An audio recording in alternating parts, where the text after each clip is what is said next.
네, 시험 기간 기도회 가운데 나오신 우리 SCM 회원 여러분 환영합니다. 우리 오늘 같이 말씀 볼 텐데 로마서 1장 13절부터 17절까지 말씀 함께 읽도록 하겠습니다. 로마서 1장 13절부터 17절까지 말씀 우리 같이 한 목소리로 읽어봅시다.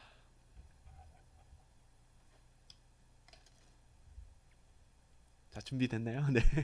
준비됐으면 같이 한 목소리로 읽어봅시다. 시작.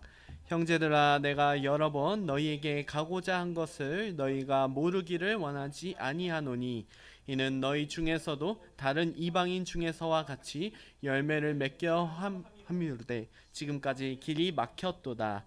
헬라인이나 야만인이나 지혜 있는 자나 어리석은 자에게 다 내가 빚진 자라. 그러므로 나는 할 수 있는 대로 로마에 있는 너희에게도 복음 전하기를 원하노라. 내가 복음을 부끄러워하지 아니하노니 이 복음은 모든 믿는 자에게 구원을 주시는 하나님의 능력이 됨이라. 먼저는 유대인에게요 그리고 헬라인에게로다. 복음에는 하나님의 의가 나타나서 믿음으로 이르게 하나니 기록된 바 오직 의는 믿음으로 말미암아 살리라 함과 같으니라. 아멘. 시험 기간임에도 불구하고 우리의 피 같은 시간을 짜내서 함께 주님 앞에 말씀과 기도로 나아가는 형제 자매 여러분 사랑하고 축복합니다. 오늘 시험 기간 기도회로 모였는데 제가 알기로는 이번에는 좀 과제가 중간고사보다 많이 있는 걸로 알고 있습니다. 네, 저도 이제 학교 생활을 경험해 봤지만 시험이 한 방에 끝나니까 편하지. 네, 과제는 완성이 돼야 끝나는 거거든요. 그래서 지금 고통 중에 있는 줄로 알고 있는데 주님께서 지혜를 주셔서 이 과제를 잘 헤쳐나가길 소망합니다. 이제 말씀 같이 보시죠. 우리 말씀 볼 때 주님께서 우리에게 주시는 그 마음을 잘 받고 그리고 이제 이 마음을 가지고 이제 우리의 캠퍼스 생활을 함께 헤쳐나갔으면 좋겠습니다. 지난 3월 22일부터 5월 5일까지 코로나 바이러스 때문에 우리는 강력한 사회적 거리두기를 실시해왔습니다. 그 결과로 오프라인 모임들이 다 폐해졌고 그리고 교회는 오프라인 모임이 핵심이기 때문에 아주 큰 어려움을 겪었습니다. 마찬가지로 우리 기독학생회도 동일하게 오프라인 모임이 굉장히 핵심이잖아요. 그런데 이 오프라인 모임을 다 못했고 그러니까 이제 방학 중에 2월 후반부에 방학 중 금요일에 못 드리고 2월 MT 못 가고 그 다음에 3월에 신입생 전도해야 되는데 신입생 전도도 못하고 네 이렇게 어려움을 당하게 되었죠. 그리고 지금 개강을 했는데도 불구하고 개강 예배부터 시작해서 지금까지도 온라인으로 이제 예배를 모이고 있고 또 BC도 해야 되는데 BC도 온라인으로 모이고 있죠. 이렇게 많은 것들이 온라인으로 대체되어가는 그런 일상을 우리가 보내고 있습니다. 이 사태를 통해서 우리 교회 가운데는 어떤 어려움이 생겼을까요? 제가 물을 마실 테니까 좀 생각해 보세요. 네.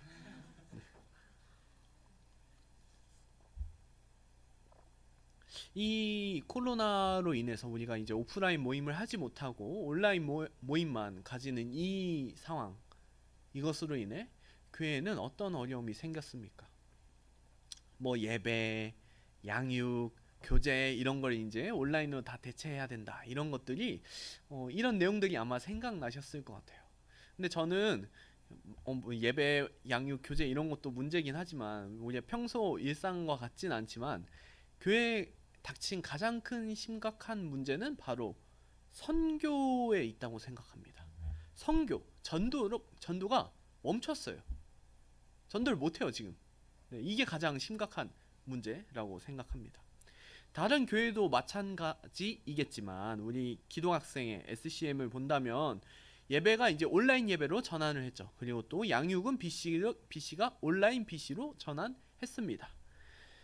근데 선교는 어때요? 선교는 우리가 어떻게 선교하고 있습니까? 예배와 양육의 우선순위에 비해서 이제 예배와 양육은 더 굉장히 중요하다고 생각했기 때문에 나름 이제 여러 가지 방법을 통해서 지금 진행하고 있는데 선교는 어떻게 진행하고 있습니까? 우선순위가 선교가 밀리지 않았습니까?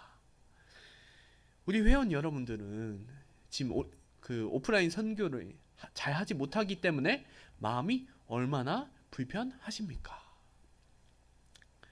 교회의 사명은 예배와 양육과 선교 이 세 가지입니다.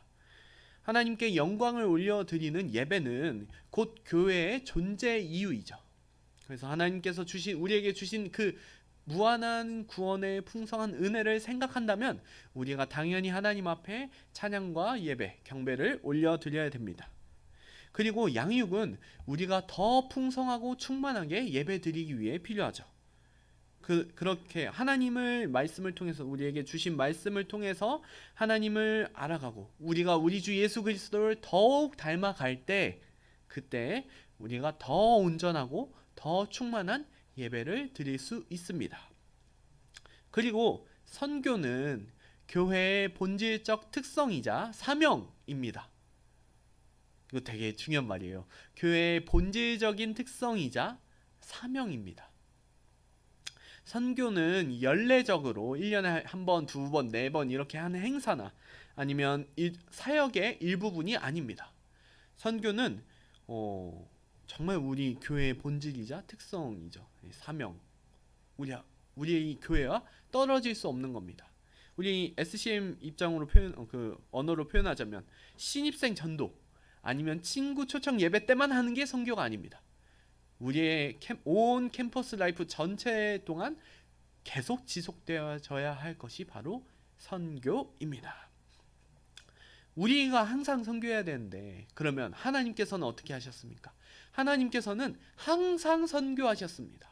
이 아담의 타락 이후로 그 창세기 3장 이후로 하나님께서 행하셨던 모든 사역, 모든 구원 사역은 바로 하나님께서 자신의 백성을 다시 불러 모으시는 선교였습니다.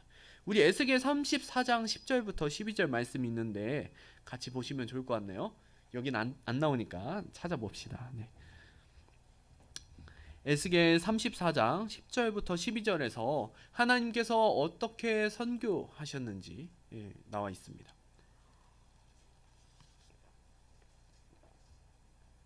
자, 다 찾았으면 읽어보도록 합시다. 시작. 주 여호와께서 이같이 말씀하시되 내가 목자들을 대적하여 내 양떼를 그들의 손에서 찾으리니 목자들이 양을 먹이지 못할 뿐 아니라 그들이 자기도 먹이지 못할지라 내가 내 양을 그들의 입에서 건져내어서 다시는 그 먹이가 되지 아니하게 하리라. 주 여호와께서 이같이 말씀하셨느니라. 나 곧 내가 내 양을 찾고 찾되 목자가 양 가운데 있는 날에 양이 흩어졌으면 그 때를 찾는 것 같이 내가 내 양을 찾아서 흐리고 캄캄한 날에 그 흩어진 모든 곳에서 그것들을 건져낼지라. 아멘. 하나님께서 목자가 양떼가 막 흩어지고 양 한 마리가 막 도망가고 이럴 때 목자가 양을 찾아서 다니듯이 내 백성을 찾겠다라고 말씀하시죠. 이것은 이제 그 타락 이후로 하나님 나라에서 아담과 하와가 온 인류가 쫓겨난 이후로 계속 지속되어져 온 하나님의 사역, 구원 사역입니다. 그것을 이제 우리 언어로 표현하자면 선교라고 생각할 수 있겠죠.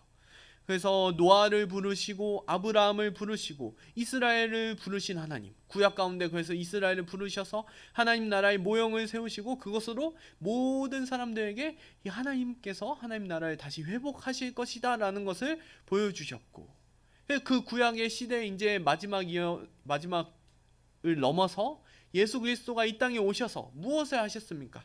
목자가 양을 찾듯이 직접 오셔서 이 하나님 나라의 백성들을 부르셨죠. 야, 너 내 제자가 되라. 이렇게 부르시잖아요. 너 사람을 낳는 어부가 되라. 이렇게 부르시잖아요. 나를 따르라. 이 나를 따르라 할 때 이 성경을 읽을 때는 사실 우리가 이제 제가 와서 종호 형제 나를 따라요 이렇게 말하는 거랑 그 느낌이 달라요. 예수님은 만왕의 왕이신데 만왕의 왕께서 백성에게 명령하시는 거죠. 그 왕이 군사를 징발하시듯이 그렇게 부르시듯이 위엄 있는 왕의 그 명령을 따라서 백성이 따라가는 거거든요. 그래서 자기 가진 것을 다 버려두고 가는 거죠. 그처럼 예수님께서 왕으로서 이 백성들을 부르신 것입니다. 그래서 그리고 부르실 뿐만 아니라 이제 예수님께서 십자가 공생애와 그 십자가 사역을 통해서 사탄의 권세를 무너뜨리시고 사탄에 속했던 그 사탄의 나라에 속했던 이 백성들을 하나님 나라로 다시 옮기신 것이 바로 예수님의 그 사역입니다. 그래서 하나님께서는 선교하셨어요. 선교. 그리고 그 선교 사역은 지금까지도 계속 이어지고 있는 것입니다. 근데 지금까지 이 선교의 사역이 이어지고 있는데 주님께서 이제 그 사명을, 선교의 사명을 우리에게 맡기셨습니다. 예수님께서 아까 말했다시피 제자들을 부르실 때 어떻게 부르셨죠? 너희는 사람을 낚는 어부가 되라. 네, 사람을 낚는 어부가 될 것이다. 이렇게 주님께서 부르셨잖아요. 그래서 이제 그렇게 제자들이 부름 받았고 이제 예수님이 십자가 사역까지 다 행하시고 그리고 이제 부활하셔서 승천하실 때, 또 승천하실 때 예수님께서 제자들에게 자 너희는 가서 제자를 삼아라 라고 말씀하시죠. 이게 마태복음 28장 18절부터 20절까지인데 우리 같이 찾아서 좀 읽어봅시다. 이 그 승천하실 때 얼마나 주님이 그 중요한 순간이에요. 이제 마지막 말씀을 하시는 그 타이밍인데 그 가장 중요하고 핵심적인 그 상황에서 주님께서 어떻게 말씀하시는가? 18절부터 20절 같이 읽어봅시다. 시작. 예수께서 나와 말씀하여 이르시되 하늘과 땅의 모든 권세를 내게 주셨으니 그러므로 너희는 가서 모든 민족을 제자로 삼아 아버지와 아들과 성령의 이름으로 세례를 베풀고 내가 너희에게 분부한 모든 것을 가르쳐 지키게 하라. 볼지어다 내가 세상 끝날까지 너희와 항상 함께 있으리라 하시니라. 아멘. 예수님이 승천하시면서 마지막으로 말씀하시는 가장 중요한 이 순간에 주님은 이후에 세워질 교회를 향해서 말씀하셨습니다. 세상 끝까지 가서 복음을 전해서 모든 민족을 이제 하나님의 말씀을 지켜 행하게 하고 모든 민족을 제자로 삼으라 라고 주님께서 우리에게 명령하셨습니다. 그렇기 때문에 교회는 주님으로부터 보내심을 받은 사람들이고 본질적으로 선교적입니다. 선교를 할 수밖에 없어요. 주님이 하라고 했는데 해야 돼요. 네, 하라고 했으니까 부름을 받아서 하라고 했으니까 당연히 선교를 해야 되는 겁니다. 그래서 선교하지 않는 교회라는 말이 불가능합니다. 모순이에요. 이게 선교하지 않는 교회라는 말은 모순입니다. 예배와 양육과 같이 선교도 교회의 사명입니다. 어려운 상황이라고 해서 포기할 수 없고 멈춰서도 안 됩니다.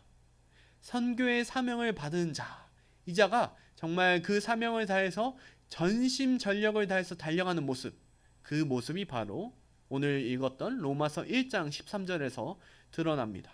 바울이 1장 13절에서 뭐라고 말하고 있습니까? 내 형제들아 내가 여러 번 너희에게 가고자 한 것을 너희가 모르기를 원하지 아니하노니. 여러 번 가려고 했어요. 바울은 로마에 그 복음을 전하기 위해서 여러 번 가려고 했지만 주님께서 막으셨죠. 그런데 주님께서 막으셔서 가지 못했는데 그러면 주님이 가지 말라고 했으니까 나 안 갑니다. 아쉽게도 제가 가지 못할 것 같아요. 이렇게 말하는 게 아니라 바울이 주님이 막았으니까 안 갑니다. 이렇게 하는 게 아니라 그럼에도 불구하고 어떻게든 가려고 노력했어요. 그래서 15절에서 말하는 것처럼 로마에서도 이제 할 수 있는 만큼 내가 할 수 있는 대로 최선을 다해서 복음을 전하려고 노력합니다. 로마 선교는 포기합니다 라는 말을 하지 않아요. 상황이 안 되어도 지금 현실의 상황이 되지 않아도 항상 선교하려 하고 포기하지 않는 이 전심전력하는 모습을 바울이 보이고 있습니다. 잠시 우리의 모습을 생각해 보세요. 우리가 지금 오프라인 선교, 오프라인 전도의 길이 꽉 막힌 상태에서 우리는 과연 전심전력으로 전도를 위해서 머리를 쥐어짜내서 어떻게 하면 선교를 할 수 있을까 고민하고 있습니까?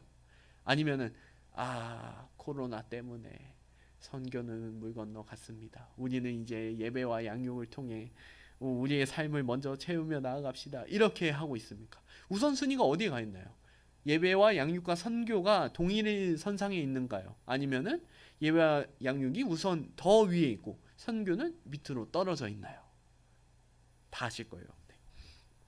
바울이 왜 도대체 이렇게 전심전력하며 선교에 매달리고 있습니까? 상황을 주님께서 여시지 않았는데도 불구하고 왜 이렇게 선교에 매달립니까? 그것은 14절의 이유가 나와 있습니다.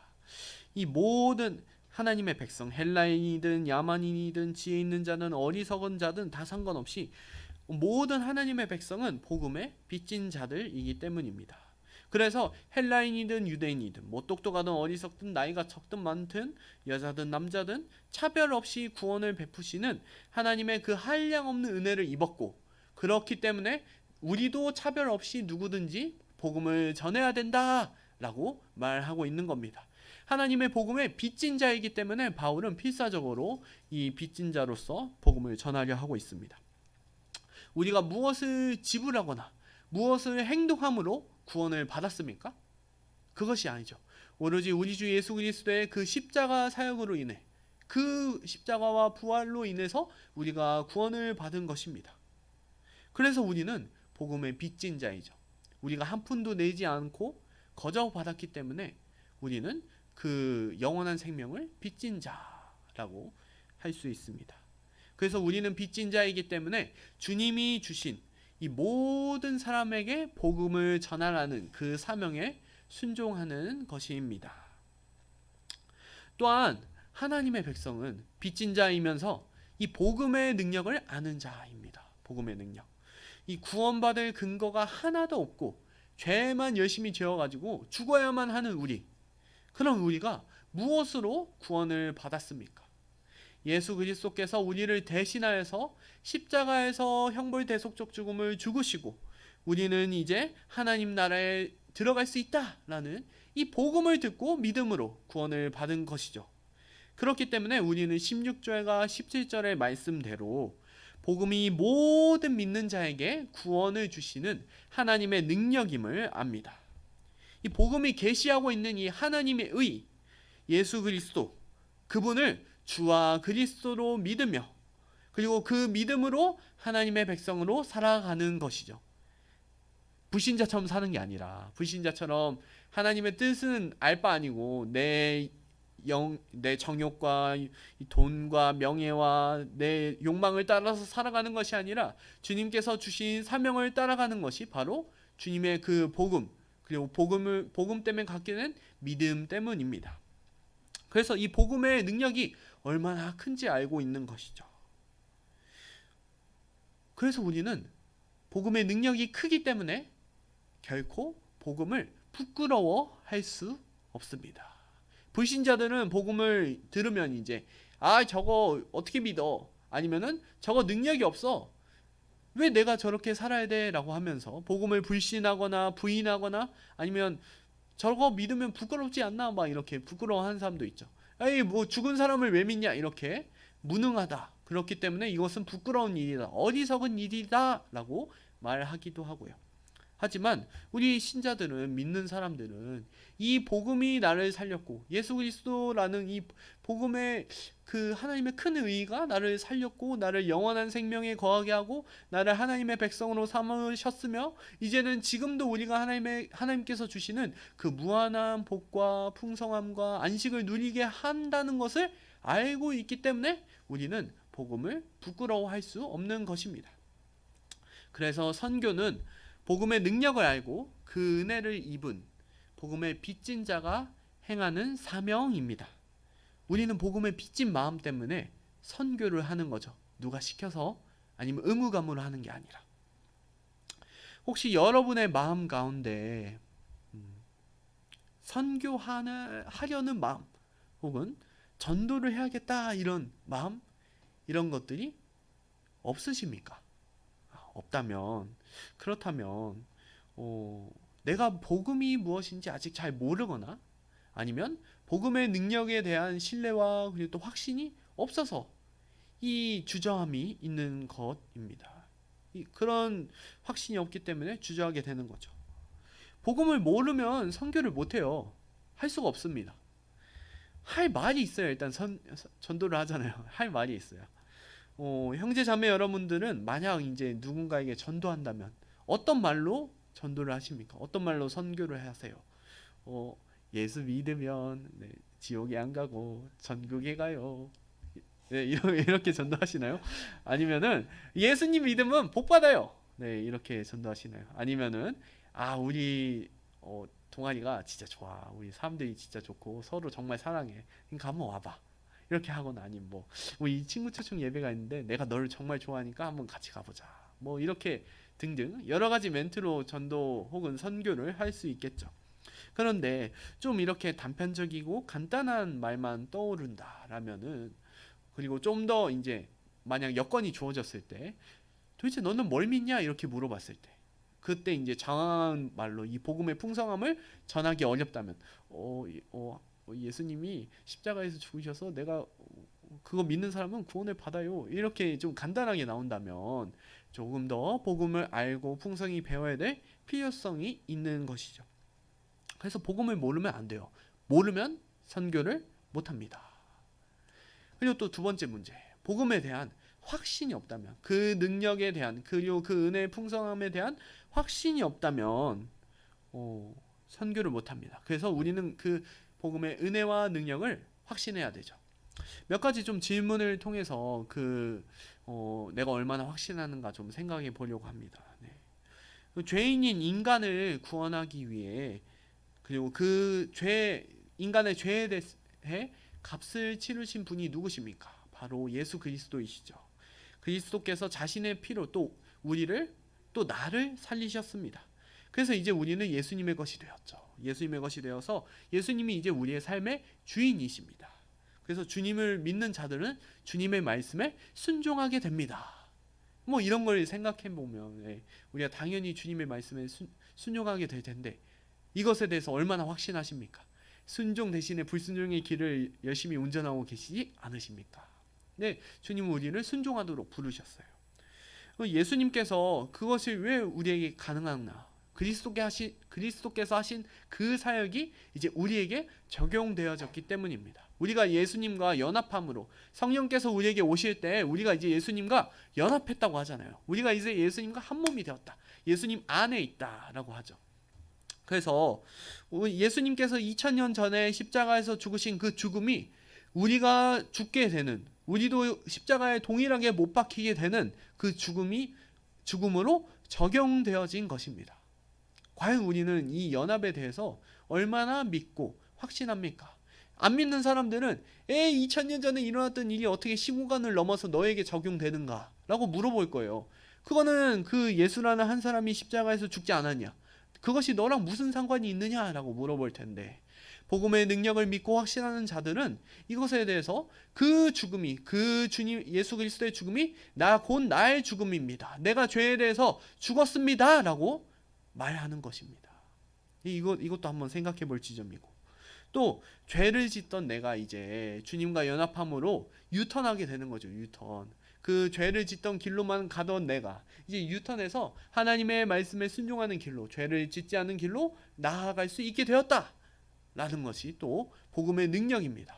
전에는 빌빌대면서 죄를 짓는다 이것도 하네요. 죄를 짓는다 나는 죄에게로 간다. 네, 알면서도 끌려가기도 하고 모르면서도 끌려가기도 하는데 이 죄에 끌려간다 이럴 때 그럴 때가 있었는데 이제 믿은 후에는 복음의 능력으로 우리가 이제 죄에 끌려가지 않는다. 유혹하는 사탄아 꺼져버려라. 주님의 이름으로 명하노니 너는 꺼져라. 이렇게 할 수 있는 거죠. 네. 이게 바로 복음의 능력입니다. 또 우리는 그리스도와 연합한 다른 형제 자매들을 내 몸처럼 여기며 사랑합니다. 예수님께서 우리에게 자기 몸을 주신 것처럼 우리도 다른 형제 자매들을 위해서 자기 몸을 주는 겁니다. 이게 이제 우리에게 가능해졌어요. 복음의 능력으로.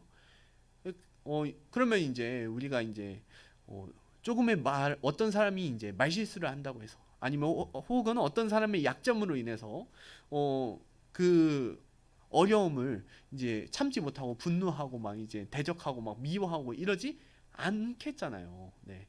실수해도 약간 용납해주고 저를 보면 이제 설교할 때 침이 굉장히 많이 튄 스타일인데 오늘 조명이 있으니까 제가 발사하는 것들이 너무 잘 보이는데 발사하는 것들이 잘 보여요. 그러면 이제 만약에 혹시 앞에 앉는 형제 자매들은 제가 발사하는 것들로 인해 큰 낙심과 어려움, 큰 네, 고난을 당하겠죠. 그때 이제 그 형제 자매가 이제 이게 이제 우리 간사님의 약점이구나. 내가 앞에 앉은 것이 실수다. 이렇게 하면서 용납해주며 넘어가는 것이 우리 한 몸으로 사랑하는 것의 단편적인 예라고 할 수 있을 것 같습니다. 이거는 이제 제 얘기고, 우리 기동학생 연합회 캠퍼스 라이프 안에서도 분명히 어떤 사람의 좀 연약함으로 인해서 좀 내가 이건 아닌데, 혹은 이거 내가 고통받을 게 보이는데, 내가 고통받고 있는데 라는 것이 보일 거예요. 그게 보이는데, 그럼에도 불구하고 이것은 저 형제 자매의 약점이기 때문에 내가 용납해야겠다, 받아줘야겠다. 혹은 뭐 1주, 2주, 한 달, 2달 안에 해결되지 않아요. 잘 그런 약점들은, 고질적인 것들은 1년, 2년이 가고 막 3년이 가도 해결 안 됩니다. 저도 아직 이게 해결이 안 돼. 평생 이럴 것 같은데. 네. 해결이 안 돼요. 그럼에도 불구하고 용납하고 또 사랑하고, 그것 때문에 막 원수 짓지 않고 막 앙심을 품지 않는 것. 그것이 우리를 위해서 자기 몸을 기꺼이 내주신 주님의 그 사랑을 실천하는 것입니다. 그래서 이런 사랑은 신자의 삶에서 가장 중요한 핵심이죠. 그리고 또한 그리스도의 제자는 어떠한 고난과 박해와 핍박이 찾아와도 이미 주신 은혜를 생각하면서 박해보다 비교할 수 없이 소중한 그 영원한 생명을 기억하며 기꺼이 인내합니다. 캠퍼스에 있는 다른 학우에게 복음을 전해서 그 예수쟁이라는 얘기를 들어도 기뻐하면서 복음을 전하는 게 바로 신자의 모습이죠. 팀플에 가서도, 또 과모임에 가서도 나는 크리스찬이니까 술은 안 먹어도 너희와 함께 하겠다, 그리고 너희를 잘 섬겨보겠다 라고 말하는, 그렇게 옆에 있는 이제 불신자 이웃들을 좀 사랑해보는 그런 모습을 보이는 게 바로 그리스도인들의 모습입니다. 이외에도 우리가 복음의 은혜와 능력을 확신하는지 많은 질문을 던져볼 수 있을 거예요. 아직 복음을 잘 모르거나 또 복음의 능력을 아직 확신하지 못한다면은 예배와 양육을 통해서 좀 확신의 길로, 또 믿음의 길로 나아가기를 소망합니다. 그리고 마지막으로, 내가 너무 미약한 존재라서 선교를 할 수 없다 라고 생각하는 형제 자매들이 있을지 모르겠습니다. 내가 능력이 없어요. 내가 또 미약해요. 그래서 선교를 못할 것 같아요. 이렇게 생각하는 사람들이 있을 수도 있어요. 그런데 우리 기도학생에 속한 형제자매, 모든 형제자매 여러분, 여기 지금 앞에 앉아있는 운영위원들만 한테만 하는 말이 아니에요. 모든 형제자매, 모든 회원 여러분, 13학번부터 1, 2학번부터 20학번까지 모두 각자의 은사를 가지고 서로를 도우며 주님께서 맡겨주신 이 선교라는 사명을 힘써서 감당합시다. 모두 해야 돼요. 모두. 한 명도 빠짐없이 다. 그걸 못한다고 하면 안 돼요. 능력이 없어서 못한다, 이런 건 없습니다. 저 같은 사람은 이 손이 둔해가지고 글씨도 못 쓰고 그림도 못 써요. 그래서 제가 만약 포스터를 그린다면 이 포스터를 보고 불신자들이 안 올 거예요. 저걸 화가 나서 저기 안 가겠다 다짐하겠죠. 네. 그런데 그러면 저는 포스터 선교를 아예 못하는 사람입니까? 그게 아니죠. 포스터를 제가 그린 게 아니라 누군가 그려주면 돼요. 누군가 대신 그려주고 그 포스터를 가서 이제 제가 붙이면 포스터 선교에 참여할 수 있는 겁니다. 이렇게 하면 돼요. 그리고 주님께서 우리에게 주신 은사가 다 다릅니다.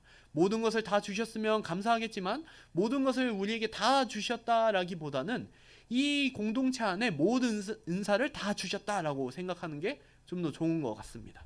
그래서 잘 그리는 은사를 가진 형제자매가 포스터를 그리고, 또 이제 노래를 잘하면 찬양을 하고, 기타를 잘 치면 기타를 치고, 또 힘이 세면은 그 전도용품 나누고, 또 말 잘하면 가서 강의실 전도 가서 선포하고, 이러면 되는 겁니다. 주님께서 우리에게 주신 은사대로 행하면 되는 거예요. 나는 전도와 관련된 은사가 잘 보이지 않습니다. 그러면 참석의 은사가 있어요. 그 전도 현장에 가서 참석을 하면 돼요. 참석을 하면 되는 거예요. 그러면 내가 선교에 함께 참여하는 것입니다. 그리고 또 시간이 안 돼요. 그럼 기도하세요. 자리에서. 주님, 우리 형제 자매들이 지금 이제 소프트웨어 학과 가가지고 전도하는데 주님 붙잡아 주십시오. 이렇게 기도는 할 수 있잖아요. 이분 있으니까 기도는 할 수 있어요. 이렇게 은사가 있으면 그 은사를 잘 발휘해서 주님의 그 살게 감당 그 좀 기여하고 감당하고, 은사가 없는 것 같으면 그냥 뭐라도 충성스럽게 하면 됩니다. 뭐라도 하면 돼요. 그래서 뭐라도 하면 되는데, 지금 오프라인 선교 못하니까 뭐라도 못해요 간사님 이렇게 말할 수도 있잖아요. 그럼 이제 온라인 선교를 또 하면 되죠. 또 다른 거 하면 돼요. 온라인 선교 에브리타임에 가가지고 우리 SCM 홍보하는 글 올리고, 거기다가 좋아요 누르고 댓글 달고, 또 우리 기도학생 연합회 지금 목요일에 기도회 거기다 좋아요 구독 이거 딸랑딸랑 이것도 하고, 그 다음에 제가 진짜 하고 싶었던 말이 있었어요. 우리 왜 인스타그램에 왜 형제 자매들 아무도 목요일에 대해서 올리지 않는 겁니까? 우리가 그 목요일에 얼마나 좋은 예배예요. 우리 마카롱보다 더 달고 카페 저 맛집보다 더 좋은 목요일에 그거를 올려야 되는 거 아닙니까? 그거 올려야 되는 거 아니에요 진짜? 마카롱보다 더 달잖아요. 친구들의 모임보다 더 은혜롭지 않습니까? 그러면 우리 목요일에 올려야 되는 거 아닙니까? 우리 목요일에 후 학년 모임 이거 올려야 되는 거 아니에요. 여기서 나눈 은혜 말씀들, 그리고 내가 했던 다짐들, 순종해야 될 사항들 올리면서, 그 올리면 그게 바로 우리가 또 할 수 있는 하나의 온라인 선교가 되는 거죠. 또 우리 기도학생 연합회 홍보하기 위한 홍보 영상 만든다고 하면은 제가 하겠습니다 바로 손들고 나와가지고 간증 영상 찍어서 보내고, 그 다음에 음악 연주하라 하면 하고, 편집하라 하면 하고, 이런 거 다 하는 겁니다. 이게 온라인 선교에 우리가 충분히 기여할 수 있는 많은 점들이 있어요. 다만 우리가 이것을 해야겠다, 힘써야겠다, 우리가 반드시 해야 된다라는 생각이 조금 부족한 것이죠. 이제 할 수 있습니다. 네. 뭐라도 할 수 있어요. 네이버 블로그 가서 우리 블로그 있잖아요. 거기다 댓글이라도 남기고, 에타에다 좀 여론 조작도 하고, 이런 거 할 수 있어요. 네. 이런 거 할 수 있습니다. 그래서 주님께서 우리에게 선교할 수 있도록 우리에게 충분한 은사를 주셨고, 또 우리가 은사가 없을지라도 충분히 참여함으로 선교를 감당할 수 있습니다. 선교의 영역은 무궁무진해요. 진짜 뭐라도 할 수 있습니다. 우리 모두 다 선교할 수 있습니다. 또한 주님은 우리를 그리스도와 연합한 한 몸으로 부르셨습니다. 그래서 하나님 나라는 나 혼자 들어간 나라가 아니에요. 들어가 봤더니 나 혼자다. 주님이랑 나랑만 같이 둘이 사는 게 아니라, 들어가 봤더니 옆에 형제 자매들이 이렇게 많구나라고 발견하고 놀라는 게 바로 하나님 나라죠. 그래서 예수님과 연합한 지체들이 이렇게 많은데, 그래서 선교를 혼자 하는 게 아닙니다. 선교는 혼자 하는 게 아니라 이 복음에 비친 우리 모두가 다 같이 함께 하는 것입니다. 주님께서 각 사람에게 은사를 주셔서 다양한 은사가 우리 공동체 안에 있습니다. 그래서 이 은사가 풍성하게 넘쳐나요. 그렇기 때문에 이 그리스도의 충만함 같이 넘쳐나는 이 은사를 가지고 우리 모두가 선교사에게 뛰어드는 것입니다. 그래서 우리는 절대 미약하다고 할 수 없어요. 우리는 충분히 선교할 수 있습니다. 복음에 비친 형제 자매 여러분, 주님은 우리가 예배와 양육으로만 양육을 행하도록만 부르시지 않았습니다. 그것에만 힘쓰는 신앙생활로 부르지 않으셨습니다. 우리 모두를 추수꾼으로, 사람을 낚는 어부로 부르셨습니다. 주님은 지금도 우리를 선교로 부르십니다. 코로나 가운데 오프라인으로 컨택해서 만나지 못하는 지금 이 순간에도, 지금 사이버 강의하는 이 순간에도 우리를 선교로 부르십니다. 하나님께서는 먼저 구약시대 때부터 선교를 행하셨고, 또 예수 그리스도께서 이 선교를 위해서 직접 이 땅에 오셨으며, 그리고 우리를 선교자로 부르셨습니다. 그리고 주님께서 승천하시면서 이 부르신, 이 복음에 비친 너희가 가서 제자 삼으라 하신 이 명령을 따라서 우리는 선교에 힘써야 할 것입니다. 그래서 복음을 더 배우고 복음의 능력을 더 확신함으로 이 선교의 현장 가운데 기꺼이 뛰어드는 저와 우리 기도학생연합회 회원 모두가 되기를 간절히 소망합니다.